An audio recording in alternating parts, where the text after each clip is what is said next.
I want to thank everybody for being here today, particularly the members standing with me. I'm Michael McCall. I'm the chairman of the House Foreign Affairs Committee. We just heard from a panel of experts about the situation in Cuba. Today marks the 2-year anniversary of the uprising against the Castro regime. I stand here in this hallowed and sacred ground, the Bay of Pigs Museum, where 62 years ago, freedom fighters landed in an attempt to liberate the island from oppression and tyranny, to bring freedom to that island. Here we are 62 years later, and we still do not have freedom in Cuba. I assure you, every member standing here today is fighting for freedom in Cuba. And I think most disturbingly with the events of the day has been the fact that there is a spy station that China has now set up just 90 miles from where we sit today. 90 miles from SOCOM, which is a southern command that has Central America and Latin America under our military, from CENTCOM, which has the Middle East, from JIATF, which is the Intelligence Interagency Task Force. All these military intelligence assets in Florida could be potentially compromised by the spy station that now the Chinese Communist Party has set up 90 miles from the shore. In addition, we heard powerful testimony about the Russian activity in the Black Berets being trained by Russia. So it's not just halfway around the world that we deal with Russia and Ukraine and China and Taiwan. It's 90 miles from here that we deal with Russia, China, and Iran in our hemisphere. So we have a lot to take back on the committee. Again, I want to thank the members here. I'll have them introduce themselves and give a few short words. But I also want to thank Rosa Maria Paya, whose father, that everybody knows, a dissident in Cuba, Dr. Orlando Gutierrez Bornat, who has written excellent books on the Cuban issue. And then Rafael Montalvo, who is actually a veteran of the Bay of Pigs 62 years ago. Sir, I can't tell you what an honor it is to be with one of the original freedom fighters right here. I am from Texas, but I stand here today as a Cuban. And we support the people of Cuba, and we support their freedom. So, Cuba Libre. And with that, I want to turn it over to the members of the delegation for very short remarks, and then we'll have questions from the press. Let's start with Age Before Beauty, Mario. That was you. Mr. Chairman, first, my gratitude for coming over to this, as you mentioned, sacred ground on the anniversary, the second anniversary of that uprising, when the people of Cuba stood up for one thing, for freedom. And they've continued to stand up for freedom, and it's important that we stand with them. And it's important that we increase pressure on the regime and those who support the regime, and not give unilateral concessions to either the regime, or that we don't give concessions and help to those that are facilitating and helping that regime. It's a privilege to stand here with my colleagues. And this is a bipartisan group that the chairman has brought here today, because we understand that this is obviously a tragedy and a travesty for the people of Cuba, who've been suffering under this dictatorship for more than 6 decades. But it's also a national security threat to the United States of America. And we cannot minimize. And for many years we've heard, who really cares about the dictatorship in Cuba? It's an old dude, and it's kind of benign. No. This is a serious national security threat to the United States. And not only do we need to treat it as such, we need to make sure that our allies understand that dealing with that regime and helping that regime is actually helping an enemy of the United States that threatens our national security interests. So, Mr. Chairman, thank you for this opportunity to come together to listen to folks about that issue, but more importantly, thank you for your leadership, your solidarity. One thing about Michael McCall is, if there's an oppressed person in this world, if there's one who's struggling for freedom, you can always count on Chairman McCall. And once again, Mr. Chairman, thank you for bringing us together. Thank you, Mario. Thank you. Thank you. Yes. I'm going to say a few words in Spanish first, and then I'll Yeah, because I think that you should do that too, right? Le damos las gracias al chairman del Comité de Relaciones Exteriores de la Cámara de Representantes, el señor McCall. Le agradecemos grandemente estar aquí y que se haya acordado del tema de Cuba. El día de mañana se celebran 2 años que ese pueblo salió a la calle y dijo libertad. ¿Y qué pasó? La represión del castrismo llegó y lo volvió a silenciar. Le agradecemos muchísimo a la Cámara de Representantes que se da cuenta que Cuba sigue siendo una amenaza para la seguridad nacional de los Estados Unidos. Ahí está ahora la nueva información que China, junto con los rusos, tiene 4 agencias o 4 centros de espionaje. 4 centros de espionaje chino y ahora pretenden crear otro centro de logística para entrenar a soldados chinos a 90 millas de nosotros. Nosotros, los Estados Unidos, tenemos que despertar y darnos cuenta de que Cuba sigue siendo una amenaza. If you need any other bite later on, let me just switch. And we thank you very much for being here. The chairman of the House Foreign Affairs Committee, the committee that sets the tone of what the United States foreign policy should be in the House of Representatives. We thank you because you said that you are Cuban. And after 65 years, this community that we represent proudly is still waiting to be free. Cubans are not Martians. Cubans want the same thing as everyone else in Western Hemisphere. Freedom, capitalism, be able to travel, feed their kids, be able to live in liberty and do whatever thing they want to in the pursuit of happiness. And we thank you, Chairman, because you understand that, because you said that you are with the Cuban people, and we, the representatives of that exile community, we're very grateful. Unfortunately, Cuba continues being, after 65 years of tyranny, continues being one of the most important national threats to the United States because of its proximity. And now the Castro regime, who are in the business of power, have sold the Cuban soil or territory to the Chinese. 4 spy stations for China, and now they're planning to do a logistics training ground for Chinese troops. We, and I'm sure you, do not want to accept that to happen, and it's time for the United States government, in a bipartisan fashion, to say no to the Chinese trying to invade the island. And thank you, all of you. Ya ustedes saben si quieren más tarde, pero básicamente le tenemos que decir que no. Los Estados Unidos le dicen que no a la China en tratar de meter y penetrar Cuba y convertirla en otro bastión en contra de los intereses de los Estados Unidos. We'll talk later. Yes, thank you. Thank you so much. Buenas tardes. Me llamo Debbie Wasserman Schultz. Soy una congresista de Broward County. Para mí, una cosa es claro. Debemos continuar la luchar por la libertad de los cubanos en la isla. That's the bottom line. And that's what we're here for. That's what we're here for.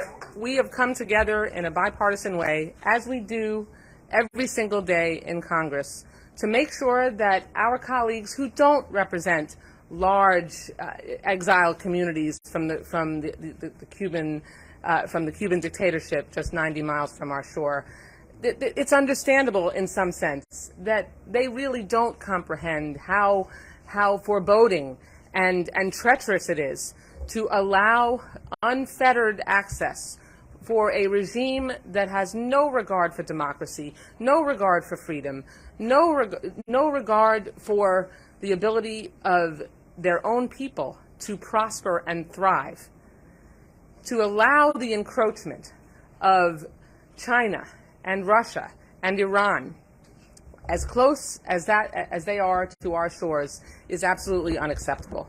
But beyond that, what is also primarily unacceptable is that this close to the United States, the most significant democracy the world has ever known, we cannot allow the continued repression. We have to continue to apply sanctions. We have to make sure that the regime understands that they will not be able to get relief, and that the only pathway to relief is to join the family and community of democratic nations and allow free and fair elections for their people. release political prisoners, allow for the kind of First Amendment freedom of expression that we have here in the United States, and stop lying to the world about the so-called freedoms that they provide. And we here are going to make sure that our colleagues understand in great detail what the Cuban regime is doing to their own people, and we're not going to stand for it. And as the July 11th protests showed 2 years ago, neither are the Cuban people. Thank you. Thank you, Betty. Me llamo Miguel Watts. Lo siento, voy a hablar en inglés por un momento. This is about freedom. This isn't a Republican issue. This isn't a Democrat issue. This isn't a South Florida or Florida issue. This is an American issue. And the thing that was clear today is that if you care about basic human rights and basic decency, whether it's the Uyghurs being repressed in China, whether it's the people being brutalized by Russia, whether it's the people being brutalized by Maduro in Venezuela, there's a common theme here. Or the schoolgirls literally being shot by the Iranian regime. You cannot say, and I say this to the American people, I say this to all political parties, I say this to our allies, you cannot say, well, we care about freedom in Ukraine, but then we're going to ignore freedom right here in Cuba. You can't say that, well, we should, open up sanctions for the Maduro regime, knowing that money is going to go right into the hands of Castro. So at the end of the day, I'm here, and we are here, because we want to send a clear message to the regime. We know you're watching. We have not forgotten. We will never forget. I'm a Green Beret and a veteran. We do not leave our fallen comrades, my brother. We are speaking to the new freedom fighters. We heard from the last generation of freedom fighters, and we're now speaking to those who are in prison right now as we speak for things like writing a song. Enough is enough. We stand strong. Cuban regime, Castro family, you cannot divide us, because we're going to stand strong with those freedom fighters as long as it takes. Thank you, Mr. Chairman. Thank you, Mr. Chairman. It's good to be here this afternoon. I'm Jared Moskowitz from Broward County, Florida. We're here not just on the second anniversary of the uprising, but we are here for freedom. It's good to be here with my colleagues on a bipartisan basis. It's a pleasure to be here with heroes and with educators. And we really do have to educate the American people and our colleagues, and we need your help to do that. Because yes, if you care about Ukraine, if you care about Taiwan, if you're worried about Russia and you're worried about China, then you have to be worried about what's happening in Cuba. It is a national security issue, and we have to treat it as such. And so I'm not going to repeat all the things that were said, but I'm happy to be here. I'm happy to be a part of it.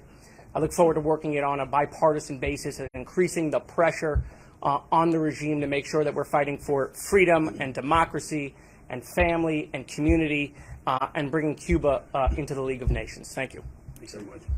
Great. Hey, thanks to all the members. And don't leave because after this press conference, we're going to have a song sung by our famous artist here, El Funky. So with that, are there any, I don't want to put you on the spot. But. With respect to Venezuela, maybe Representative Boston Schultz or Sure. His Clark can answer this best. Florida has two of the biggest, arguably the biggest Venezuelan communities in the whole United States.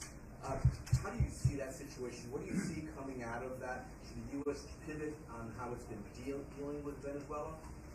Well, I'll just start, and I'll yield to my colleagues. We, I thought with Guaido we had a real opportunity to take back that country. It was as simple as the military had to go with Guaido. And unfortunately, Maduro was able to keep them oppressed, and that transition never took place. So I think we missed a window of opportunity, but it's imperative for all Venezuelans that live in the United States to stand with their country and the people of Venezuela who are so oppressed. And I think, as they have said, when you lift sanctions on Maduro, you're also lifting sanctions on the Castro regime in Cuba. You're also helping Russia, China, and Iran in this hemisphere, because they're all tied together.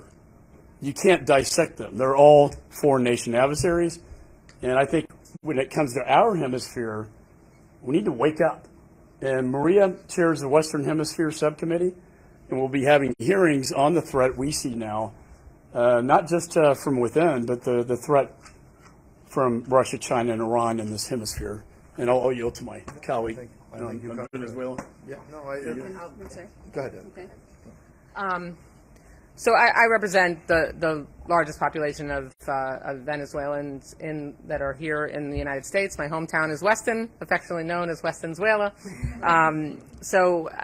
My friends and neighbors, the kids that my kids grew up with and that have been in and out of our home and that are at block parties on my street, we talk about this all the time.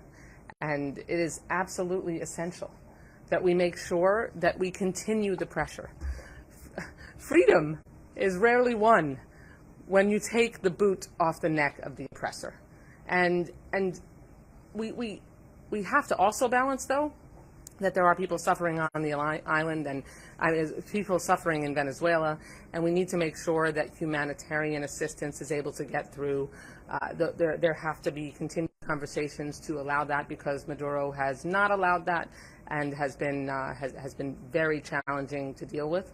I agree with the chairman that the transition to a coalition opposition has made things a little bit more difficult to manage, but the goal here is that we have to truly get both sides back to the table in Mexico so that we can ensure that they go through a real negotiation where, and as President Biden has said, there won't be any sanctions lifted until there is real, tangible progress, free and fair elections are scheduled, and the agreement that is reached, if Maduro actually has the nerve to come back to the table, is proven and viable. I just want to add something to what my colleagues are saying. It's very simple. There are going to be elections in Venezuela, and there is a candidate by the name of Maria Corina Machado. Right? So Maduro, the only thing he has to do is allow for the Venezuelan people to speak their conscience.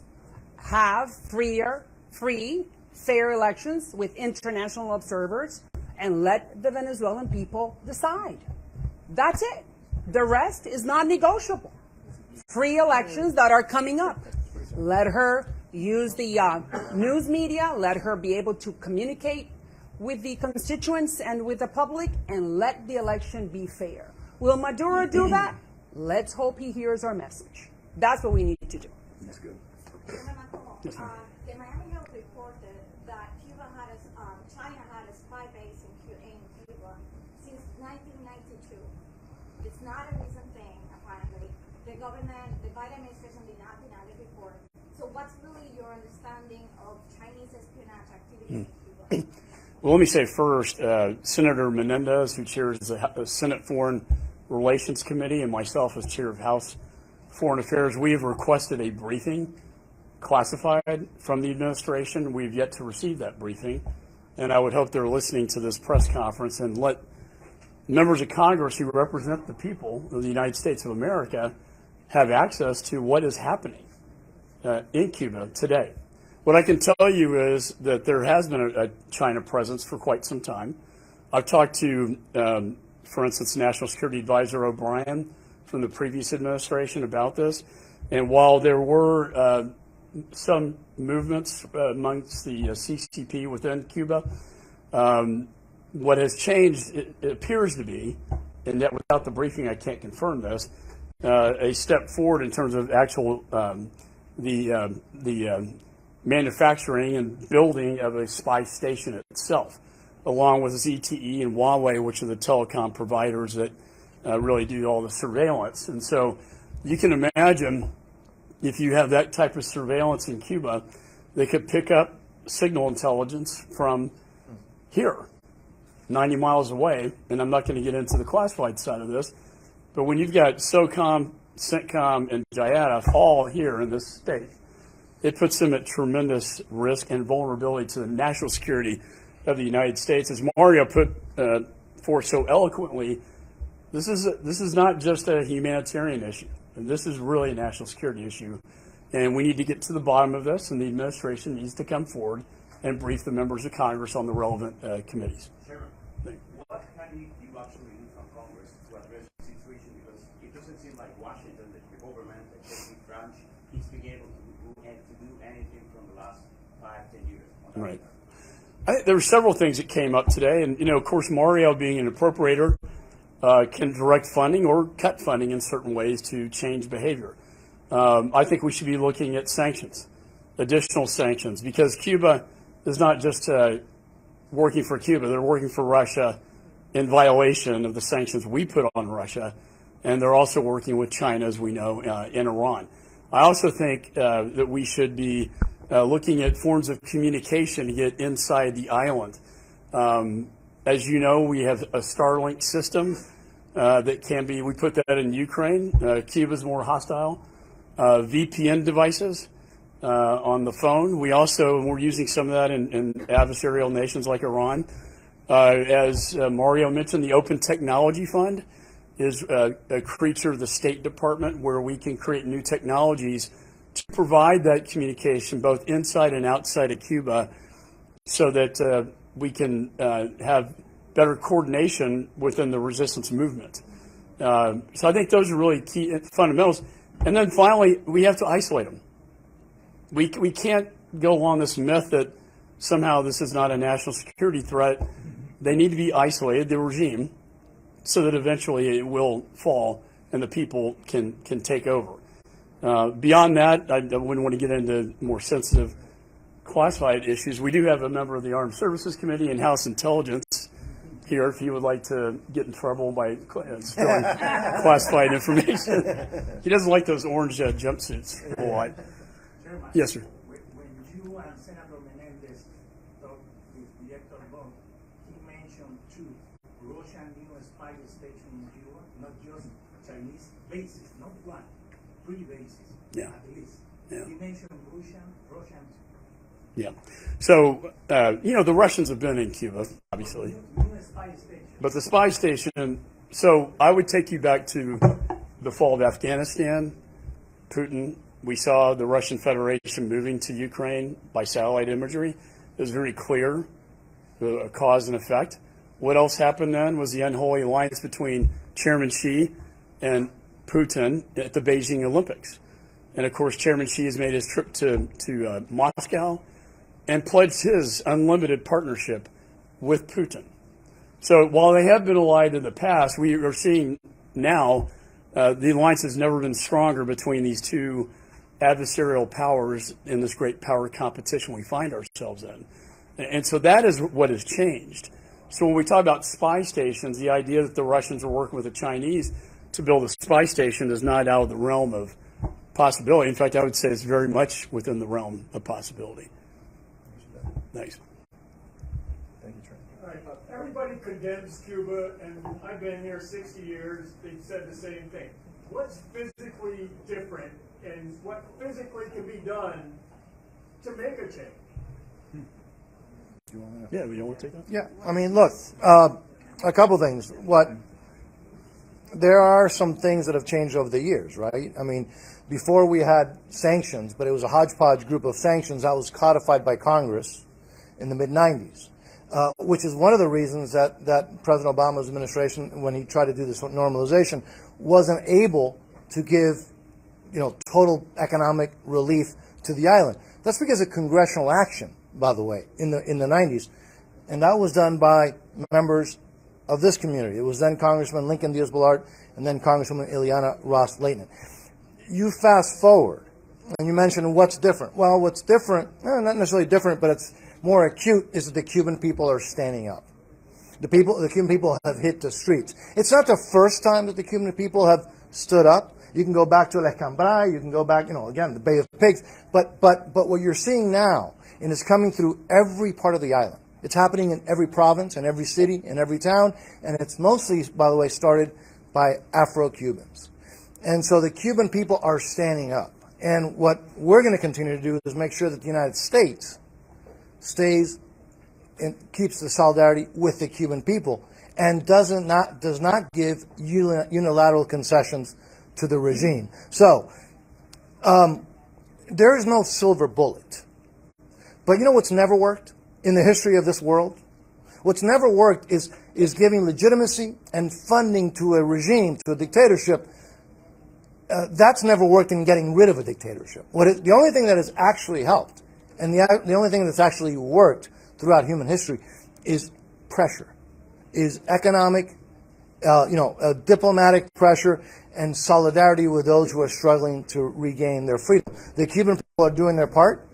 And what you are seeing here is a bipartisan group, and it's not just us, by the way, it's much larger than this, who are standing with the cause of a free Cuba with the Cuban people, but also realizing that that's not only good for the Cuban people, for their aspirations for freedom, but it is essential for the national security interests of the United States, because we are constantly reminded from time to time when some will say, well, it's not a real threat to the United States. That regime 90 miles away will constantly remind the American people that it is a huge national security threat. We're seeing the last, the last chapter in that threat. And so that's why there's such strong bipartisan support to keep the pressure on, no unilateral concessions, increase pressure. And by the way, that also must be increasing pressure even to our allies. Because you can't, as the chairman said, you can't continue to come to the American people and saying, hey, we want taxpayer money, the Europeans do, to help defeat Russia and the Ukraine, which I think is, by the way, a very meritorious cause. But then those same European partners are doing business and enriching the best ally that Russia has in this hemisphere. You cannot have it both ways. And what you're seeing here, that's why I'm so grateful to the chairman, is a group of folks who get it, who understand it, and who are committed to the national security interests of the United States, and that means we have to help Cuba reach its goal of freedom. And I want to just add to what he's saying. You said, I think that your question is really good. What's the difference now? In my view, two things. Something called internet, social media, and famine. Cubans have nothing to eat at this hour. 80% of the Cuban population eats one time a day. And then 2 years ago, there was something called Facebook that put together point A with point B. And that's why you had thousands of Cubans on the streets. So that's why I've introduced a legislation called StartFall. So the United States will have to provide internet to any group of people in any type, in any part of the world that is facing a dictatorship, and that dictatorship is turning off internet when they go on the streets. So if the Cubans were to have the hope or the possibility of being able to organize another July 11th, I am sure that you're going to have 1 million Cubans on the streets, because they have lost everything. They have lost their food, medicine, education, freedom, and now they lost their fear. So that's why we need to provide technology to the Cubans. The other thing I think is important to note that's different is that, I think it's clear the regime, from the transition from the Obama administration to the Trump administration, where obviously sanctions increased, expected that they could just wait out the previous administration, and then, eventually, when the presidency changed hands here, as it did in 2020, making sure that we kept the pressure on. And President Biden did not lift the sanctions and has not unilaterally rolled back sanctions or reached out and tried to soften things or make things more open. And so there's a realization that it's not Katie bar the door and everything is going to be open again, and we're just pushing reset and going back to the Obama era policy. President Biden understood that the sanctions are effective, that we cannot release those sanctions until we see progress, and with the advent of the internet and the expansion of the openness on the island, which of course immediately they cracked down on as soon as that communication could spread. That gives hope. Hope cannot be squelched. And so those are the differences between where we were and where we are today. Michael Waltz, and then one question after that. Respectfully, your question was, yeah, we've heard this for a long time. Really, what's the big deal? What's changed? honestly, buddy, and respectfully, I think it's an asinine question to ask. I mean, look, his fight for freedom is the same as our fight for freedom in Afghanistan. It may have changed, whether it's the fight for freedom in Ukraine right now, where the Europeans didn't think these kind of wars could happen anymore, and now we see China moving on Taiwan. We have an entity in the Chinese Communist Party taking a play out of the Soviet playbook 90 miles off of our coast. And we are coming together to wake the country up to that, to what's going on, and to wake the country up to the oppression that's going on, and to send a clear message to all of these regimes that you can't divide us politically, that appeasement doesn't work, that we are going to commemorate the freedom fighters who are in prison right now on hunger strikes as we speak. That fight, I guess my bottom line is that fight for freedom doesn't have a timeline.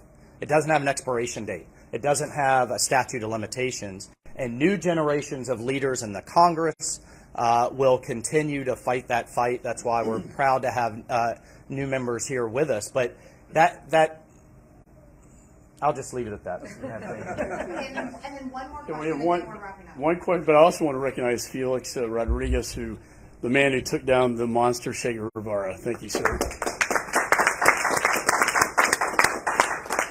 Among others. Regarding the restrictions against Cuba, President Trump puts them in place.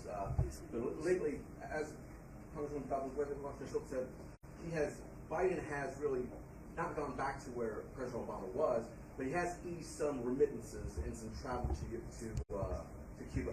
How does that affect the overall pressure that you guys are all calling for on the Cuba regime? Well, and I'll to make this bipartisan, I'll give Debbie a chance to respond to the president's actions and perhaps Mario. I personally think, and let me tell you, in the House, anytime we have a Cuba-related question, I go to this man. He knows it, and he is my authority, and the whole conference looks to him. I will tell you, if it wasn't for Debbie, I think the restrictions would have been lifted. Yeah. But people like Debbie standing up to the president saying, don't do this, because at the end of the day, you want maximum pressure on the administration and the regime. If you don't have maximum pressure, then it's not going to change, and it's not going to fall. We're kind of beyond the days of, regime change in Latin America. We've lived through that. But there are things we can do. And maximum pressure is one of them. Sanctions are one of them. Open technology, communication is another one. But for God's sakes, when our main adversaries now are joined with Cuba 90 miles off the coast of the United States, that is the wake-up call that Michael was talking about, that the Congress needs to wake up to this, as well. Maybe we'll talk to the specific restriction. I had an opportunity along with Senator Menendez to meet with President Biden in the Oval Office about these specific issues, that it was imperative that we not unilaterally, which President Biden was not planning on doing to begin with, but no unilateral lifting of sanctions, maintaining those sanctions and keeping the pressure on. But when it came to allowing reunification of families and ensuring that there was more ease in where we were in terms of being able to reunify families here in the United States, and also to have visitation on the island with family members and those immediate family members, that small aperture was extremely important, and the support for that was also bipartisan.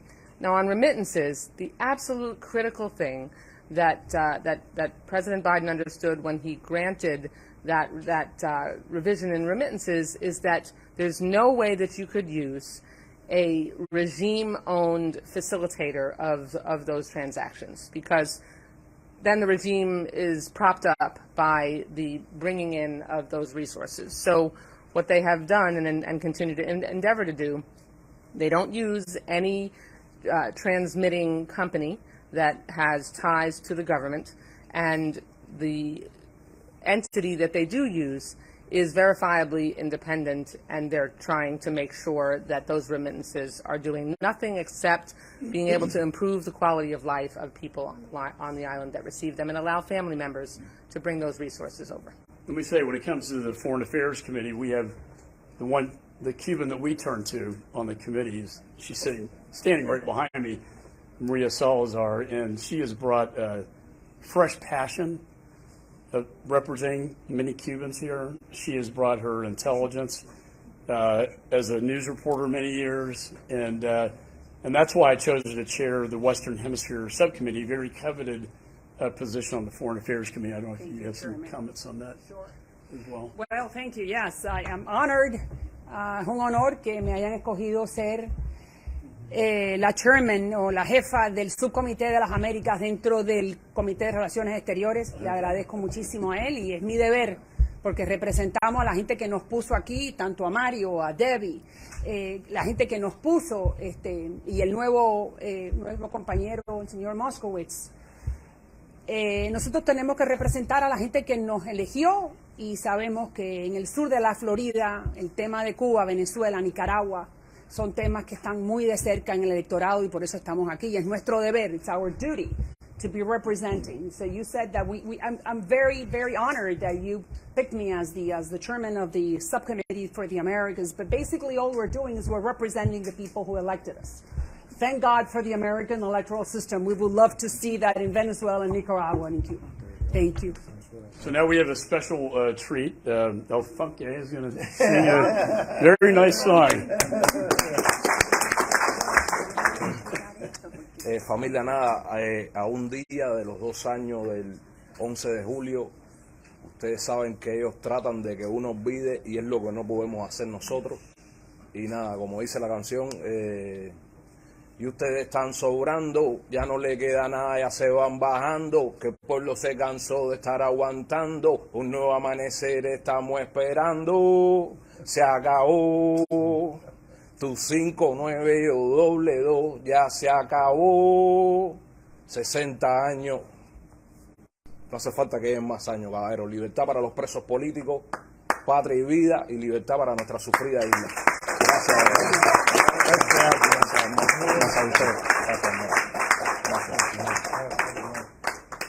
Thank you guys. I really appreciate everybody coming. The members are going to go out this door here and get in the car and go to lunch. All members of the media